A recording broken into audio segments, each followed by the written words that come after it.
It was a foggy evening when Mark wandered into the forest. He had heard the rumors about these woods, but he didn't believe in the supernatural. It's just a bunch of stories, he had told himself. But the deeper he ventured, the more unsettling it became. The trees seemed to close in, their branches twisting like unnatural hands. He felt like something was watching him, but when he turned around, there was nothing there. Just the thick, suffocating mist. Suddenly he heard it, a whisper. It was soft at first, barely audible over the wind. Mark! He froze, his heart began to race. It sounded like his name, but there was no one around.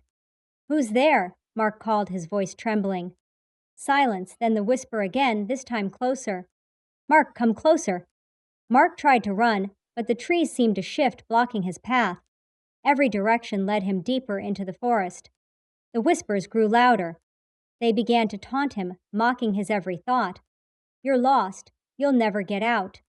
He spun around, convinced someone was following him, but there was nothing there. The forest felt alive, and it was toying with him. His panic set in as he stumbled upon a clearing. A small old cabin stood in the middle, its windows dark and broken. Mark hesitated but knew he had no choice. He approached the door, which creaked open by itself. Inside, the air was thick with mildew, and the floorboards groaned under his weight.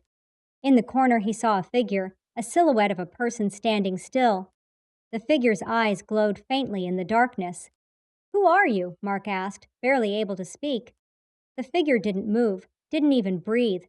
Suddenly, the whispers turned into distorted voices, all speaking at once. Mark, you can't leave. You're one of us now.